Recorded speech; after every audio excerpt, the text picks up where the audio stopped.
Welcome back to the Budget Archive. My name is Mitch. Today we have a deck that has no right to be budget. In the material deck, we have Spirit of Fire, Lorraine Wandering Warrior. You use this to bring out Sword of Seeking, which then can later on be put back with Ascension and brought out Prismatic Edge. Merlin Memory Thief. Of course, this is just a card required in order to get to Merlin level 3.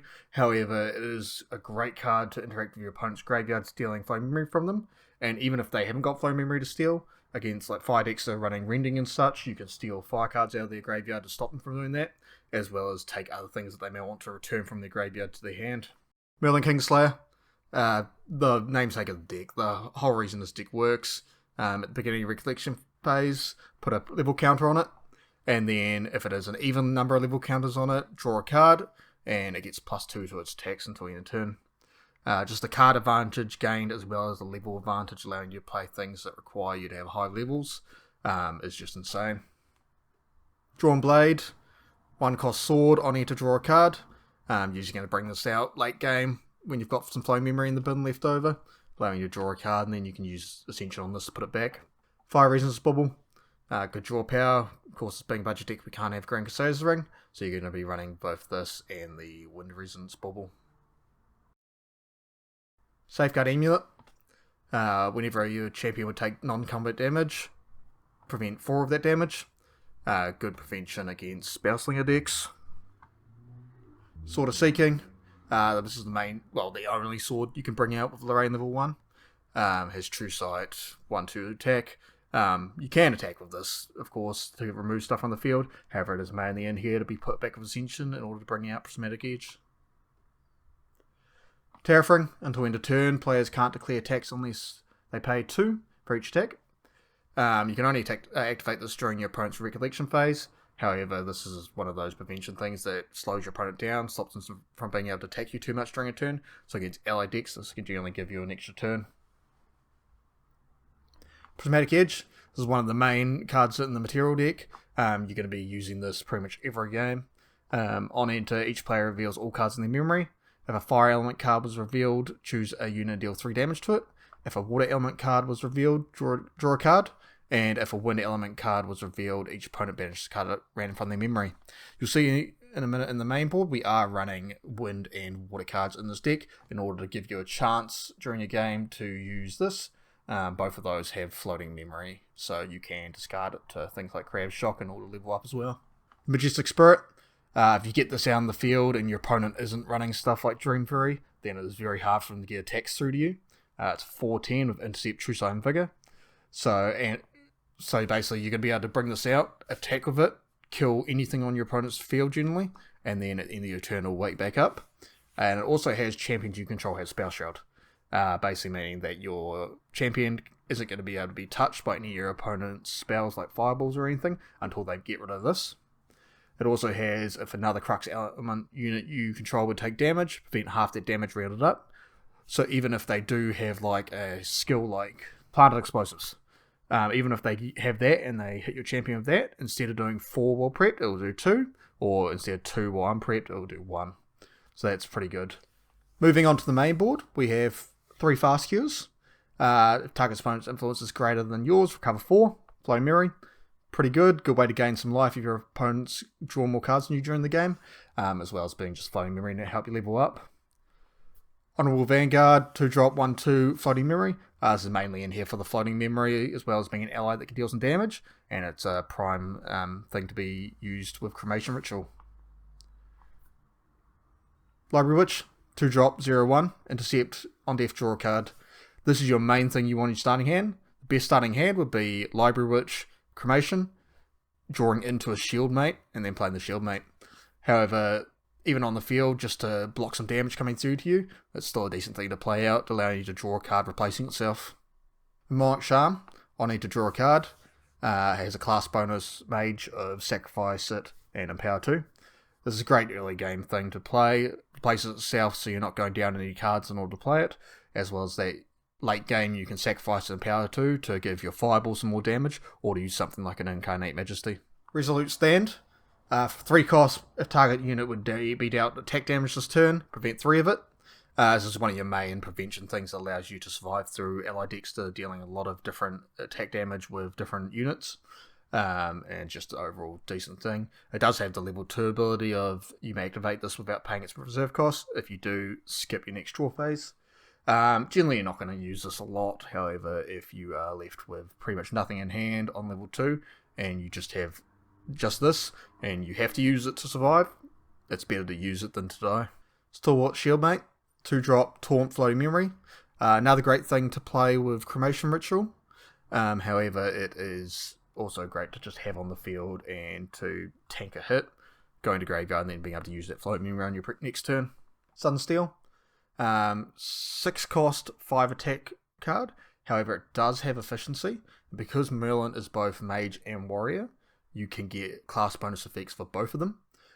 So it has efficiency, which means that for each level you are, reduce the cost of this card.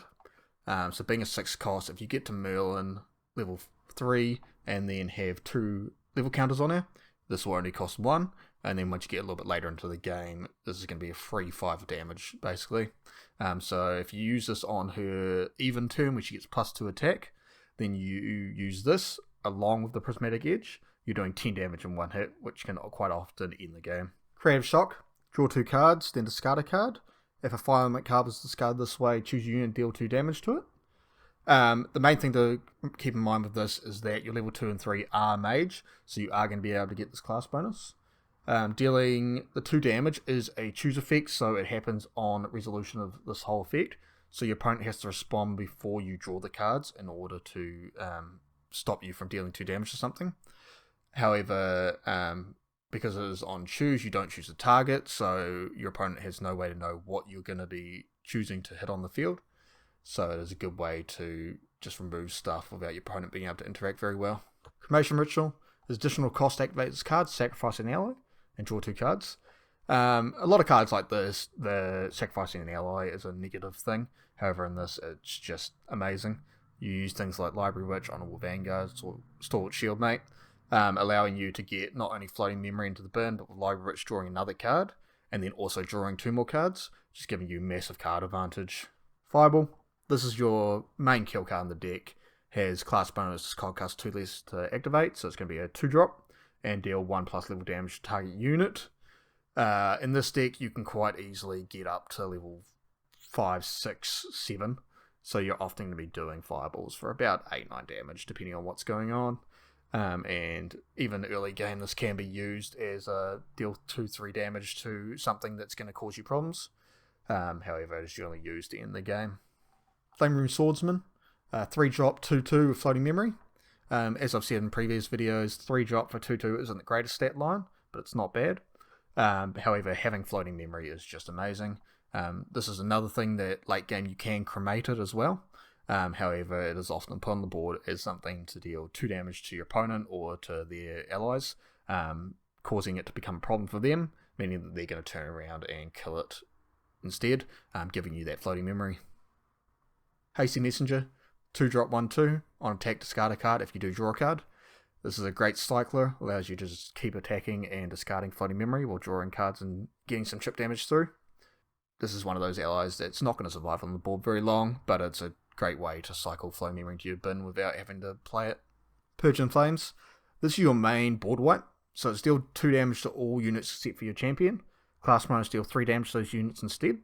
So quite often, you're not going to have a lot of allies on the field. Your opponent's generally going to remove anything you do put on the field. And because of this, you're not too scared of losing your board. This is an 8-drop, so it is fairly hard early game to play. However, it does have efficiency, so once you get to level 2 Merlin, if you eat a floating memory with it, you're level 3, it's going to cost you 5.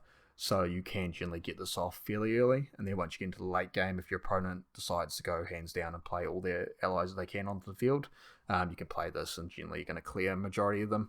Being 3 damage and not 4 means that there are some allies that might survive, but if you chip them with something like the Sword of Seeking or another ally before you play this, you're able to clear their board. Sparklight, deal 2 unpreventable damage to target unit, class bonus, deal 3 unpreventable damage to that unit instead. So it's a 2-drop, great removal for allies, as well as if you are going for like a large fireball or something in your opponent, and they play something like a Spell Shield Arcane. which would prevent all the damage and give them a bonus. You can use this, so you stack it basically so you let the spell shield resolve, and that effect is now in effect, and with Fireball still on the stack, you play this in response to it, and deal 3 unpreventable damage to your opponent. Because it is unpreventable, the spell shield will attempt to prevent it, won't prevent anything, your opponent will take 3 damage, and then whatever the bonus of the spell shield was, they won't get that bonus either. Now, we're on to the elemental cards that we add to the deck. That is 2 Chilling Touches, and 2 Scatter Essences. These are purely here for floating memory, as well as being something to put into your memory for Prismatic Edge in order to get those effects. So don't be scared early game if you see these and you don't have any other floating memory to discard it to something like a Crab Shock. Crux Sight, as an additional cost, you may pay 2. If you do, then return a Crux Element card from your graveyard to your hand, as well as draw a card. So a lot of the time this can be used just to draw a card. The place itself allows you to cycle through your deck a little bit more. However, if you've already used something like a Spirit Blade Ascension or Incarnate Majesty, you can use this to bring that from your graveyard back to your hand. Incarnate Majesty. This card costs 1 less to activate for each Regalia weapon in your banishment. Keep an eye on this. A lot of people forget about this, and often you may have a Drawn Blade or a Sword Seeking or both in your banishment by the end of the game. So instead of being a 12 cost, it can be a 10 cost, which is a lot easier to do. And of course has efficiency, so once you get Merlin level 5, 6, 7, you're going to be paying maybe 4 or 5 for this max. However, a lot of the time you may have Mnemonic Charms on the field, and because of this, it can often be just a free card to bring the Majestic Spirit out.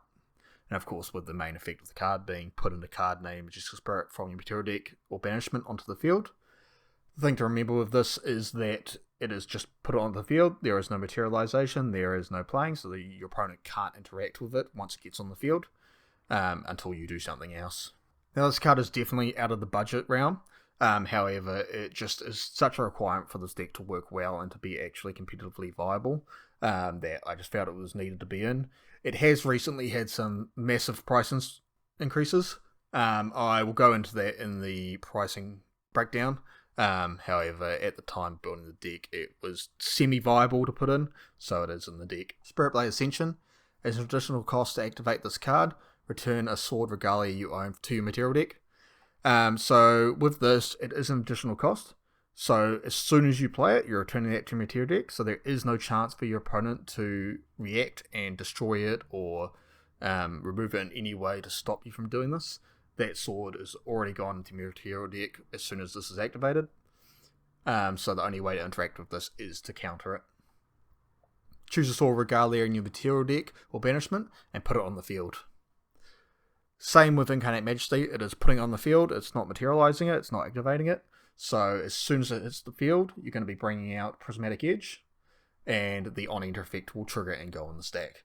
So there is no way for your opponent to interact and stop that on-enter from going on the stack unless they bring out something that negates the on-enter of a Regalia. In the sideboard, we have Clarent Reimagined. I would love to fit this in the main board. It's a great card. I just don't really know where it would fit. It'd probably come in instead of one of the baubles. However, the draw power in certain matchups is just such a requirement. This is a warrior sword, so you're pretty much never going to be materializing this because it is a 2-drop sword, and a lot of the time you'd rather bring out Prismatic if you're going to bring out a 2-drop sword. However, you can bring this out using Ascension, and it's just a great way to prevent non-combat damage that your opponent may be dealing to you in decks such as Visor. With this, it is possible to do up to 10 prevention, so you basically go this out, activate it twice while that's on the stack in response, Spirit Blade Ascension it back to your material deck, bring it back out using the Ascension, and then activate it another 3 times, which will put 10 prevention on the stack. So if your opponent's just trying to kill you with like double Fireball or double Light Weaver's Assault, this is a great way to stop them from being able to do that. Auto Resonance Bauble, 3rd Bauble on the side. Again, depending on which deck your meta is playing, you can run any of these 3 in the main board. So this is just sideboard, as my local meta doesn't play a lot of water. 3 copies of Crystallized Destiny. You're not going to get the cost reduction. However, the next time damage will be dealt to your champion this turn, prevent that damage. When 7 or more damage is prevented this way, cards your opponent activate this turn cost 2 more to activate. A lot of the time this is used to prevent things like Fireball or Raining Flames, or just one massive attack with cards like Genbu. And it's a great way to also slow your opponent down if they were planning on doing a massive attack and then doing other stuff during their main phase. This can not only prevent a massive amount of damage, but also slow them down for the rest of the turn. Another copy of Resolute Stand against allied decks. This is a must-have. You need it in your hand all the time. So you just bring in a 4th copy to increase your chances of drawing it. 2 more Purge and Flames. Again, against allies, you really want to be able to have a way to remove their whole board. So you just bring in 2 more copies of this and, I don't know, take something like a Monarch Charm out or something where you don't think you're going to survive to the point of turn where that might be viable. 3 copies of Reduced Ash. Censor is very prevalent in the meta at the moment. And because of that, we do run a lot of floating memory, and we want to be able to use that floating memory. So if your opponent's playing that, bring these in order to destroy it. However, these can also be brought in to destroy other things that may be problematic for us, such as Safeguard Amulet or just any prevention stuff that they've got sitting on the board that we just want to get rid of. Before we get into the price breakdown, I'd like to point out that the giveaway was drawn on this video right here. So if you entered that, make sure to go check out if you won it, as the winner has still not come forward. If the winner has not come forward in 2 weeks, so on the 7th of the 9th, I will be redrawing that, as I can't be sitting on prizes for ages. With the price breakdown, a lot of the pricing is current. Pretty much every pricing is current, except for a Majestic Spirit, which you will see what I have put there. The deck itself is still budget. It comes in under $50. However, because of Ryle and how prevalent it is in the meta at the moment, I do believe this deck will get a little bit cheaper over the next little while, if Ryle gets banned, hopefully. For the price breakdown, we have the material deck coming in at $9.87, the main deck coming in at $27.74, and the sideboard coming in at $7.25. As you'll see here, there is 2 total prices down at the bottom, because Incarnate Majesty is currently $8.78 each. However, when I designed this deck and started doing everything with it, they were $4 each, hence why I decided they were worthwhile to put into the deck. At $8.78, they still keep the deck as budget, but it is a rather expensive card to buy just for one deck. So if we revert, and hopefully the prices level out again, this deck would be $18.18 for the main board. So that brings us to a grand total of $44.86 for the whole deck. As said with the Incarnate Majesty increase, that also affected Merlin and the Majestic Spirit a bit as well as a few other cards within the deck. However, not as much as it did with Incarnate Majesty. If revert that price back to the old price, the deck would have been $35.30. So let's hope that that comes back. Thank you for watching. Don't forget to like and subscribe and check out my other videos, maybe this one right here. Also comment down below and let me know any other videos you'd like me to cover. Until next time, stay safe.